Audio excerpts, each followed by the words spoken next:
Fala, turma, vamos para mais um Vozão em dois tempos com aquela derrota amarga e na conta do VAR. Isso mesmo, meus amigos, derrota na conta do VAR.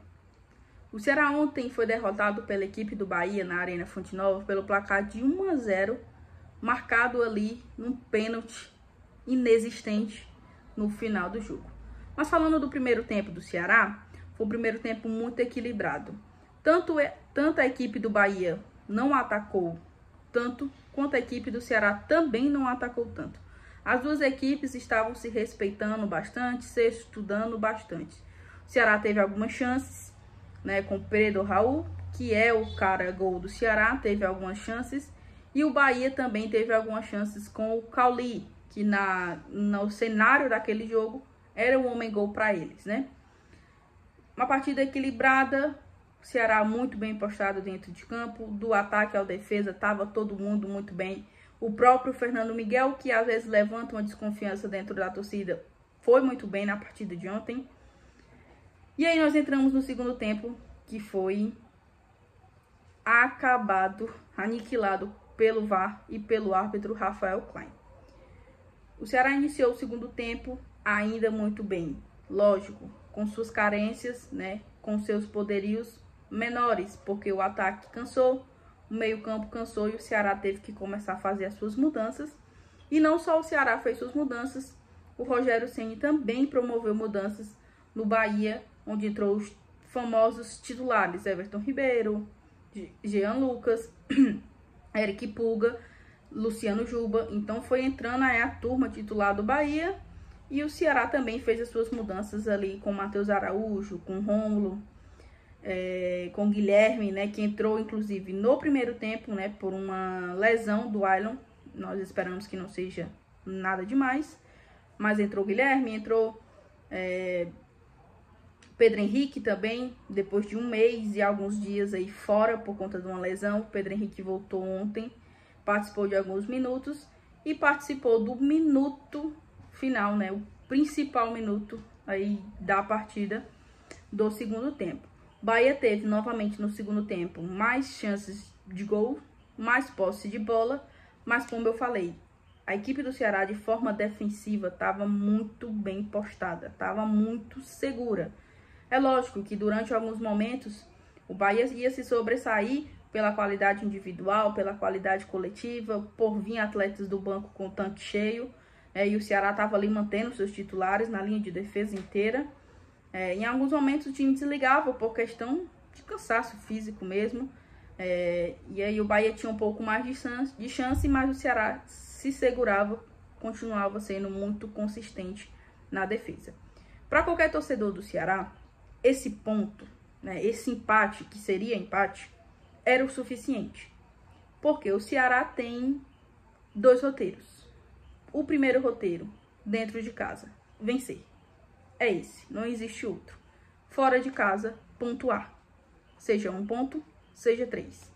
Então esse 0-0 contra a equipe do Bahia, né, até o último minuto do segundo tempo, ele era muito importante. Eu tenho certeza que qualquer torcedor do Ceará assinaria aquele empate naquele momento. Vamos para casa feliz, com um pontinho na mala, vamos lotar o Castelão contra o São Paulo, chamar a torcida e vambora, seguimos.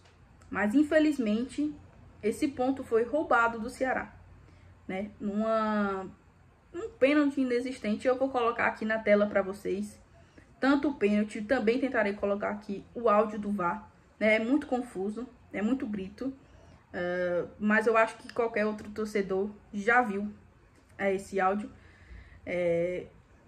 que nós vimos que o árbitro foi coagido a mudar sua decisão. O árbitro Rafael Klein falou durante o áudio do VAR, algumas vezes ele falou que para ele tinha sido toque normal, que não tinha sido penal, mas o árbitro de vídeo insistiu por 2, 3, 4 vezes para que ele revisasse o lance, para que ele revisasse que o jogador assumiu o risco, né? Assumiu o risco de cometer o pênalti. Enfim,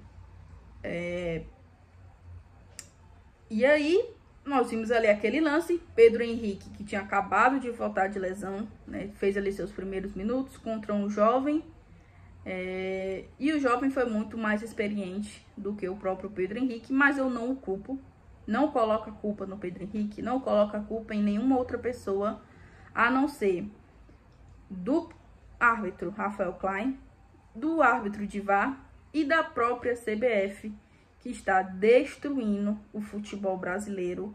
E não só porque foi contra o Ceará, nós já vemos casos contra o Fortaleza, contra o Grêmio, contra o Juventude, contra o Sport, contra o próprio Vitória na final do estadual, inclusive era o mesmo árbitro, os dois mesmos árbitros, tanto de campo quanto de VAR. Então, assim, a culpa não é do jogador, a culpa não é do Léo Condé, a culpa é de quem coloca esses árbitros para apitarem um jogo de tamanha importância, que é um clássico nordestino, como Bahia e Ceará, que aconteceu ontem na Arena Fonte Nova. Então, esse lance, ele praticamente anulou a partida. Você não vai conseguir elogiar ninguém, seja do Bahia, seja do Ceará, porque o lance foi protagonista de um jogo que o protagonista era para ser o jogo, para ser os jogadores, para ser torcida, para ser o gol, se saísse gol normal no tempo, dentro do tempo, né? Mas aí o que a gente pôde ver, um pênalti achado, né? Porque não tem como dizer que aquilo foi pênalti. Um pênalti achado que manchou um jogo, manchou um clássico e foi o protagonista. E aí a gente tá repercutindo hoje, e vai repercutir durante um tempo, até todo mundo esquecer, que o protagonista do jogo entre o Bahia e Ceará na Arena Fonte Nova foi o árbitro Rafael Klein. Infelizmente, o cara que era para passar de forma despercebida durante toda e qualquer partida são os caras que mais estão chamando a atenção para si. Então, o que a gente tem a fazer é lamentar. A CBF já reconheceu que foi pênalti, não sei aonde, mas falaram que foi. Os pontos não vão voltar. O Ceará não tem tempo para lamentar. Sábado nós já temos uma outra decisão contra o São Paulo. Então o Ceará tem que se aproveitar nesse momento. O São Paulo joga no meio de semana, na quinta-feira, contra o Libertad. São Paulo já tem os seus jogadores que estão fora por lesão. Talvez, eu disse, o Ceará não tem tempo para lamentar. Só quem vai lamentar somos nós, torcedores. Infelizmente, nós iremos lembrar desse lance aí por muito tempo. Mas o Ceará não tem tempo para lamentar. Próximo jogo em casa, sábado, vai enfrentar a equipe do São Paulo. E a expectativa é de casa cheia.